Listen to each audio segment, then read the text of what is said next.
Dan Olds here, and this is, boy, the fifth stop on my grand 2018 HPC tour. We're here at Sandia National Labs, and we've got the hardware honchos here. Please introduce yourselves. Go ahead. I'm James Laros. I'm a computer architect. I'm involved in many of our programs to bring in advanced technology architectures and platforms into the DOE complex. Okay, excellent. I'm Ken Alvin. I'm Senior Manager for Extreme Scale Computing at Sandia. And I'm Rob Hoekstra. I manage the Scalable Computing Architectures Department. So, talking about extreme scale, I guess we're going to be talking about exascale pretty soon, right? That has to be on your roadmap. It's certainly one of the things that we're involved in and trying to push technologies to mature and be effective in. Okay. And okay. we're looking beyond, conventional technologies for exascale into more non-conventional computing technologies going out into the future. Okay. Let me hear from each of you. Where do you think HPC and extreme computing is going? Or do we know? I can tell you where I would like it to go. That's good. I'd like to see a manufacturing environment that accommodates more custom chips. So as we approach the end of Moore's Law and some very challenging manufacturing constraints in feature size, what I'd like to see is the space that is there on the dies even currently be used for more innovative approaches that might accommodate HPC even better. So rather than just putting more cores on a chip, I'd like to see more special purpose opportunities. So there's various ways we can do that, either partnering directly with a technology provider or in a more open sense, like the ARM ecosystem, for example, is a little more open. It might allow us to affect that a little bit easier. Interesting. What do you think? Well, so I agree with Jim. I think particularly in the next 5+ years, I think one of the things that we're hoping to help stimulate is, the creation of more system-on-chip technologies for high-performance computing, where you can put some more purpose-built circuitry that would replace some of the cores on a chip, that would be tuned particular to high performance with low power for our particular applications or our particular algorithms. And I think that there's strong precedent for this out in the mobile area, but it hasn't really taken hold in HPC. So one of the things we're hoping to do is to work with some of our sponsors, do some innovation in that area, and hopefully create a market or a set of conditions that makes that possible for us to do more customization in the future. What do you think, Rob? Yeah, so what I see happening is as device scaling opportunities have really disappeared, right? As we've kind of hit the end of Dennard scaling, we're seeing our community and the vendors start thinking more innovatively about architectures and how our performance on specialized architectures could be where we get the big win for our application performance. So I agree with what these guys have said. I think the likely path forward, and GPUs are a good example of, they are accelerators that accelerate certain classes of applications. We would like to see more and more examples of that for key mission applications. We'd like to see architectures become available that will dramatically accelerate the performance of our codes and give us and do that at probably at a much lower power and or hopefully cost as compared to our current machines. Kind of sounds like you're making a case for FPGAs. So FPGAs are a great example of what we would call reconfigurable computing, and certainly that's something that we're exploring today. FPGAs in and of themselves don't necessarily give you quite the level of price performance that you would like to get. I think going forward, we'll hopefully see more examples of reconfigurable computing that that move us further in that direction. I think it's a great path to explore. Yeah, I think FPGAs are, for us, can be a mechanism to achieve the end goal of some specialized on-die or on-package silicon. So getting an FPGA and integrating an FPGA tightly, having coherent FPGAs is a good vehicle for experimentation to understand exactly what it is that you want to optimize and how you could optimize it without having to go through the process Well, of make an custom ASIC. silicon. Yeah.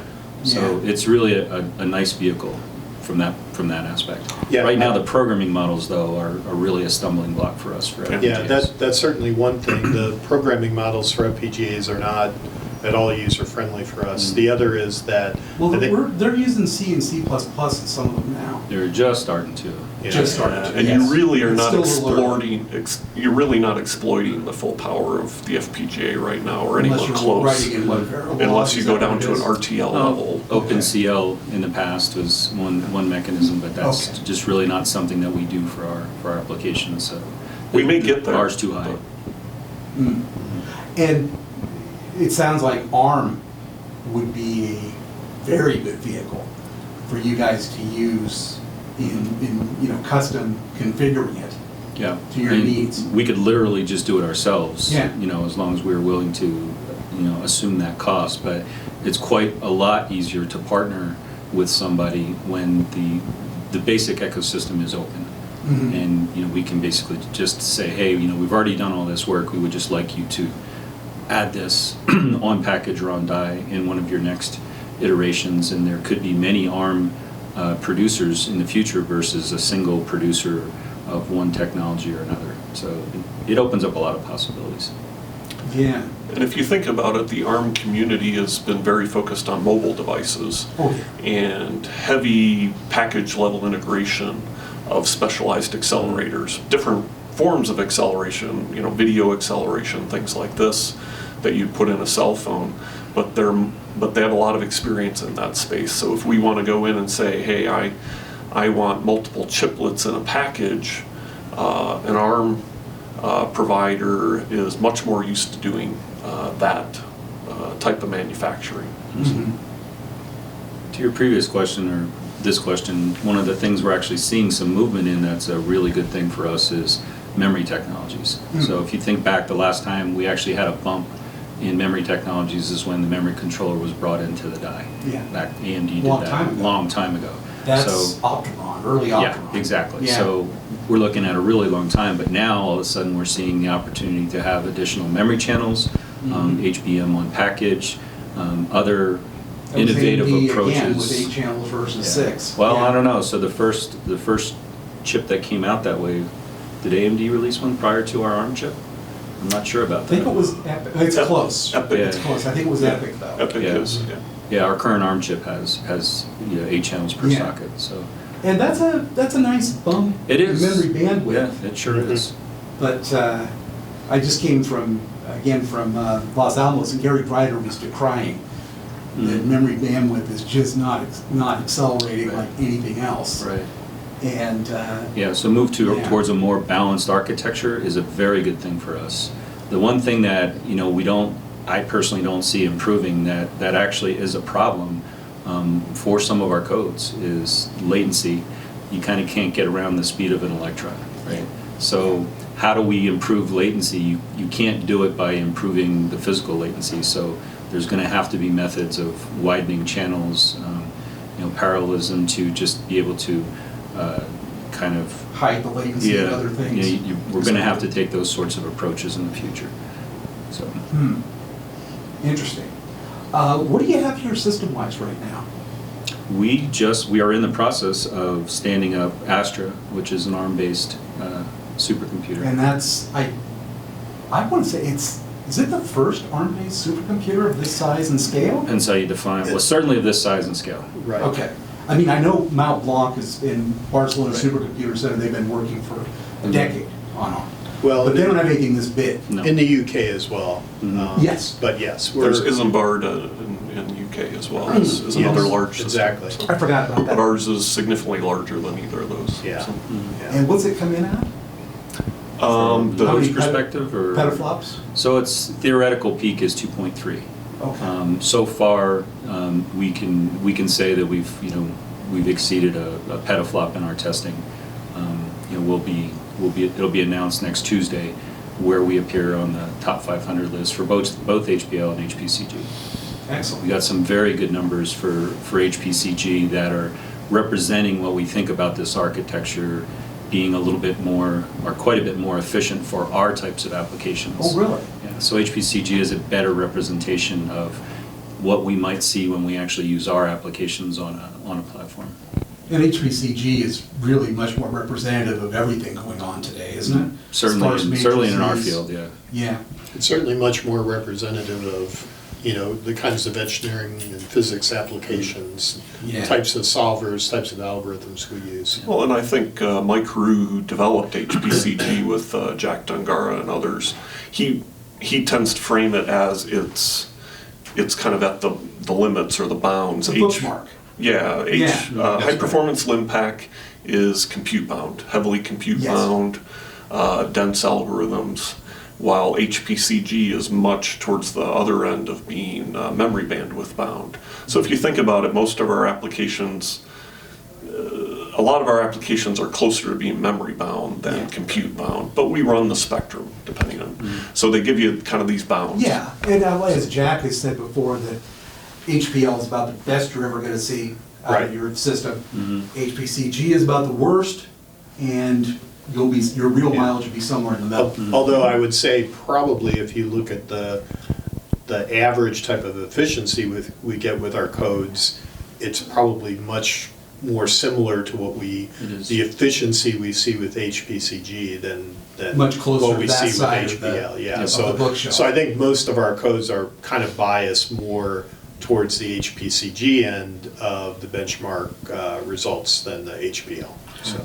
Yeah, I think it's a really good step in the right direction for them to post HPCG scores and to try and make it into a thing. I know I'm trying to do it with the student cluster competitions and things because it's just much more real. Yeah, we agree. Yeah. So what's the future of you guys? What are you working on? What's going on? What breakthroughs can we expect to see that you can tell me? Well, so if we continue on with Astra, which is the platform we were just discussing, that's part of an advanced technology prototype program. So we hope to stay out ahead of technology and testing technologies prior to when we would want to use them on a more production system. So if we take an early technology like ARM, test it out, fill gaps in the software stack and the compilers. So compilers is a good example of ARM is ubiquitous, but it's never really been used for high performance computing. Therefore, the vectorizing compilers, things like that are behind at the moment. So it's kind of like this perfect storm for our first platform in the Vanguard program. But going forward, we hope to do the same thing repeatedly. So, and this applies to both technologies and to vendor partners. So we've seen a kind of a contraction in the number of integrators that were basically trained or basically capable of proposing on some of, especially our largest platforms. And that's not a good position for the NNSA to be in. We want a lot of bids and a lot of choices for our next system. So not only are we going to try to test out these new technologies and fill the gaps and harden them, improve the viability for our mission codes, but we also want to work with new vendor partners whenever possible and get them used to what it's like to deliver a platform to the DOE and for our unique, fairly niche purposes. And so far that's going really well. Okay, so you're reaching out to them. Go ahead. Yeah, so our prototypes program is really intended to buy down this risk that the labs and our federal program, we want to stay out in the forefront of the technology that's coming along, but we also need to deliver to our mission. Of course. And so that tension has always been in the work that we do in high performance computing.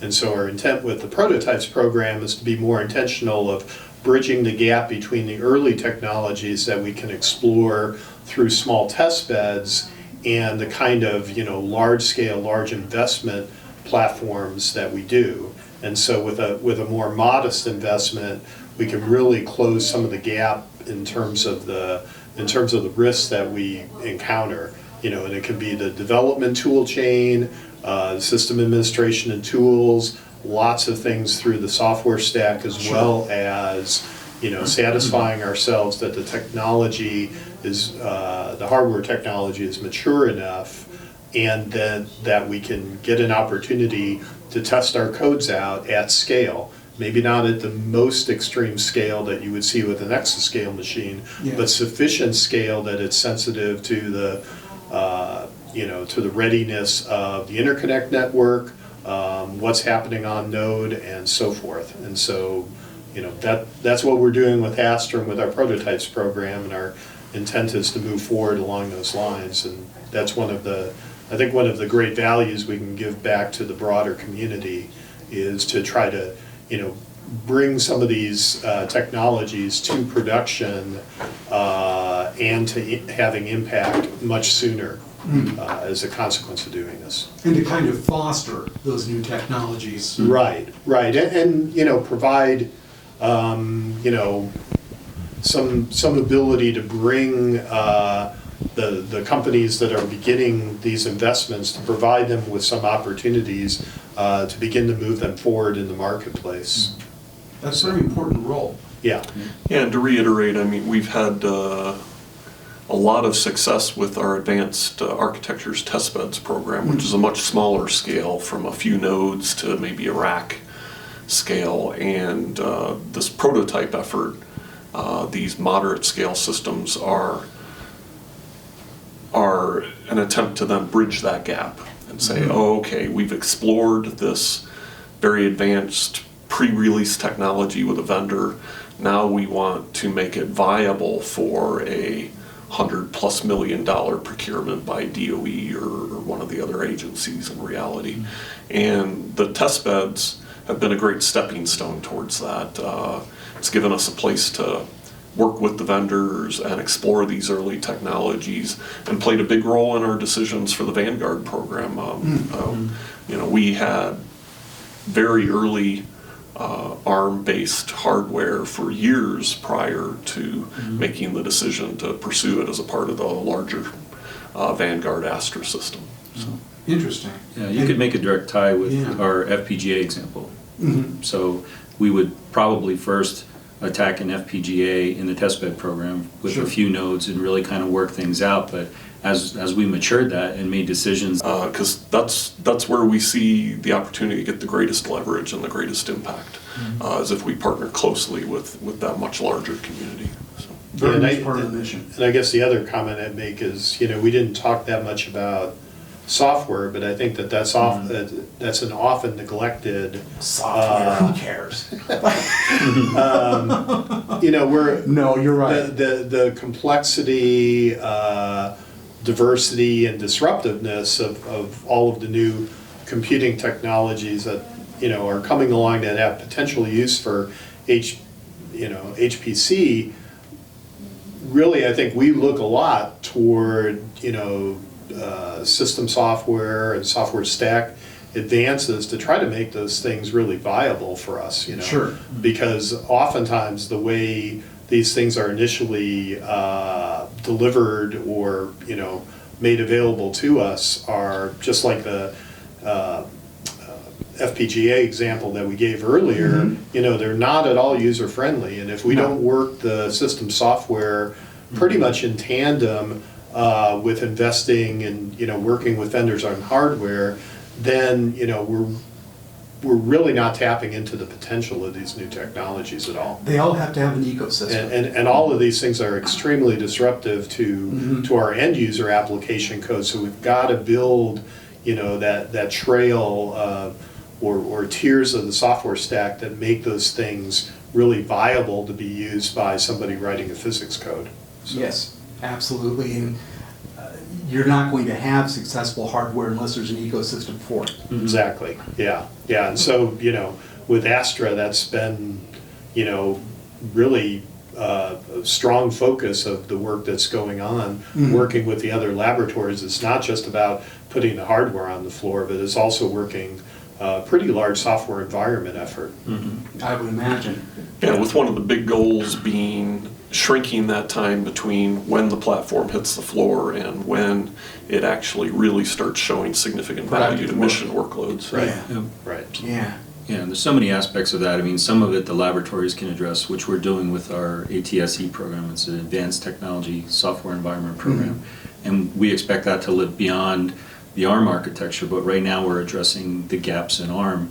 But gaps that the laboratories can address, like compilers and optimizations of libraries, we partner with companies like Cavium for microarchitecture optimizations, ARM itself for the compilers, to try to have them focus more on things that are important to us that may be second or third on their list unless we partner with them to accelerate those efforts. So we can really kind of attack, under Vanguard, we can kind of attack every dimension of the problem because we have the ability to do it either within the lab or by partnering with other companies. And there's going to be some interesting ARM developments. I was with at the HPC Advisory Council event, and EPI, the European Processor Initiative, folks were presenting, and they're going to be pushing hard on getting ARM for exascale.